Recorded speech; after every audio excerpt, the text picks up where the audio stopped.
nesse sentido da pandemia, da minha opinião que fiz no caminho durante a pandemia, houve uma coisa que não sei se... Creio que nos primeiros tempos sim, ainda vai ser obrigatório, que é a máscara. Sim. Já em agosto, e a Galiza foi pioneiro nesse sentido, já em agosto, quando aqui, por exemplo, aqui em Portugal, só a partir de outubro, é que o uso da máscara foi obrigatório. Já em agosto, na Galiza, nos centros das cidades, cá fora, no exterior, já era obrigatório o uso de máscara. E era obrigatório ao ponto das autoridades fiscalizarem isso. Entendi. Ou seja, eu parto do caminho, só passei dia e meio em Castilla e León, que é a parte ferrada. Sim. E o resto, e dia e meio. E para o resto do caminho todo é feito na Galiza. Ou seja, mas, com todos os cuidados, os albergues estavam fechados. E mesmo um caminho que tem poucas opções de albergues. Mas fiquei num albergue e estava super bem preparado para o caminho. Provavelmente um albergue que tenha 20 pessoas, se calhar só pode receber 10. Mas isso numa primeira fase. Mas os albergues estão preparados para o caminho. Isso é certo. E na parte da confraternização, é o que eu queria mais falar. Nesse sentido, perde-se um bocado. Não vou dizer que não. Mas dentro do possível, ainda existe. E uma das coisas que mais me encantou nesse caminho foram as pessoas. E foi um caminho onde éramos 5 peregrinos e 2 deles, um casal de rapazes, ao fim do terceiro dia, não sei porquê, não explicaram, basicamente disseram-nos que não gostavam muito do caminho, não sentiam a verdadeira, ou seja, a essência do caminho, e foram-se para o caminho francês. E então, depois no resto do tempo, só fiquei eu e um casal de Madrid, super boa gente mesmo. E então éramos 3 peregrinos, caminhámos um pouco juntos, sempre com a máscara.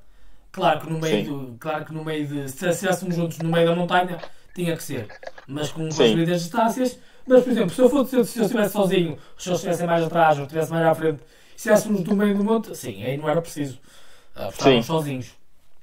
Mas, muitas vezes, e fomos à noite fomos jantar juntos, partilhar um bocado falar um bocado sobre o caminho, partilhar um bocado, e isso ainda é possível de existir. Obviamente que, por exemplo, não vou dizer que num albergue que é conhecido pela sua ceia comunitária, provavelmente não se pode fazer. Sim. Ou poderá-se fazer, mas em vez de ser com 20 pessoas, faz com 5. Então, perde-se um bocado, mas ainda vai existindo um pouco. Mas, ou seja, que é possível fazer o caminho, mas obviamente tem que ser com todos os cuidados e mais alguns. Sim. Eu acho que para o europeu, eu acho que fica um pouco mais fácil essa tomada de decisão de ir ou não nesse momento, né? Sim. Quando a gente fala num peregrino que precisa atravessar o oceano para ir, tem essa questão da passagem aérea. Então, isso é mais complicado. É mais difícil. Mas também tem o lance do chamado do caminho, né? Eu falo para as pessoas, você vai saber o momento certo de ir, né? Porque nada é por acaso, as coisas não acontecem, né? Sem uma razão. Mas eu acredito que as coisas vão voltar ao normal, claro que com alguns protocolos aí, mas eu tenho muita fé que isso vai voltar ao normal, que a gente vai poder voltar. Eu vou poder voltar ao caminho. Eu quero fazer o primitivo que eu não fiz ainda. Sou suspeito, mas o primitivo é uma coisa inacreditável. Então. Me falaram que é um dos mais bonitos.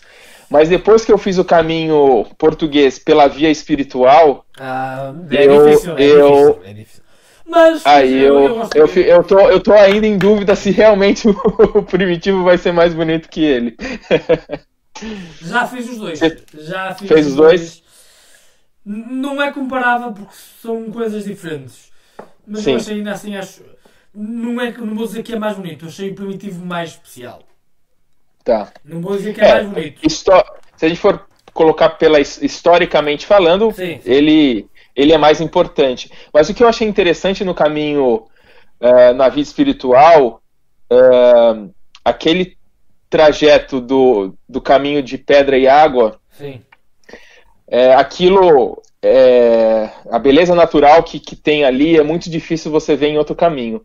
Pelo menos, é o que eu falo, eu não fiz o das Astúrias, né, o Primitivo, mas eu comparando, né, agora comparando mesmo friamente aí entre os caminhos o francês, a Via de la Plata, eu não vi nenhum trecho assim, tão longo, com tanta beleza natural como a Via Espiritual. É assim, não sei se você já fez a parte dos Pirineus. Então, a minha questão com os Pirineus é a seguinte: eu em 2013, quando eu fiz o caminho francês, a minha intenção era cruzar os Pirineus, só que estava nevando. Sim. Então eu não quis arriscar, porque todo mundo falou, olha, não vai com neve, tem peregrino que, né, e assim, uns meses atrás tinha morrido um peregrino brasileiro de hipotermia, na época, isso foi em 2013. Então, eu não quis arriscar, então eu fui direto para Roncesvalles, né? Então, esse trecho eu não conheço ainda. Dizem que o Aragonês é muito bonito também, que também está na minha lista. Eu só lhe posso falar do que já fiz. Do Primitivo, claro. Só lhe posso dizer que a etapa da ruta de Los Hospitales, dizem que, ou seja, deixa-me só explicar, nessa etapa, que é a etapa mais mítica do caminho, você pode tomar duas opções, ou ir por cima ou por baixo. Dizem que a parte por baixo também é lindíssima. E eu, em princípio, a ideia é voltar a fazer o Primitivo para o próximo ano, e se calhar aí vou por baixo. Mas a parte de cima, a chamada Ruta de Los Hospitales, que é como se chama essa etapa, são 28 a 30 km, não sei exatamente, onde você, posso dizer, não tem uma casa, não tem nada durante a etapa toda, não dos 30 km. Mas durante os primeiros 15 a 20 km, você está sempre acima dos 1000 metros de altura, em plena montanha. E que tem, se for na altura que eu for, que foi na altura do verão, e é uma coisa que não se esquece. Imagino. Marco, vamos continuar. Vamos lá. Eu agora queria lhe pedir a ver se você pode partilhar connosco alguma história, alguma experiência, uma ou duas ou três, o que você achar melhor, uma história, uma experiência que o tenha marcado muito durante os seus caminhos. Nossa, tem muita história. Eu vou começar também por uma do meu caminho, o meu primeiro caminho. Como eu falei para você, o meu primeiro caminho ele foi um pouco na aventura, né? Então eu trabalhava numa companhia aérea aqui no Brasil, uma companhia aérea brasileira. Não sei se você já ouviu falar na Varig. Não, a única que eu conheço é a Azul. Azul, tá. Tem uma relação, mas isso não vem ao caso. Sim. Mas era uma companhia muito conhecida aqui, era uma das melhores aí no ramo da aviação. Então eu entrei para estagiar em 99 nessa empresa. E eu tô te cantando isso porque para você entender a minha relação com o caminho e como ele surgiu. Né? Então eu tinha 19 anos, entrei na Varig. E aí eu conheci uma pessoa na Varig, que hoje é um dos meus melhores amigos. Por acaso, num corredor, eu estava passando num corredor da empresa, e eu não conhecia ele simplesmente passou por mim e voltou e falou, desculpa, volta aqui. Aí eu voltei e ele falou, olha, o que eu vou falar agora para você é estranho, mas... Cara, eu sonhei com você, eu não te conheço, mas você apareceu num sonho pra mim. Eu falei, putz, cara, né? Ele falou, como é seu nome e tal? Ele falou pra mim e tal. Eu falei, Marco e tal. Ele, cara, esquece, mas assim, foi muito estranho, só te parei por causa disso. E aí, vida que segue, né? né? Conheci ele naquele dia.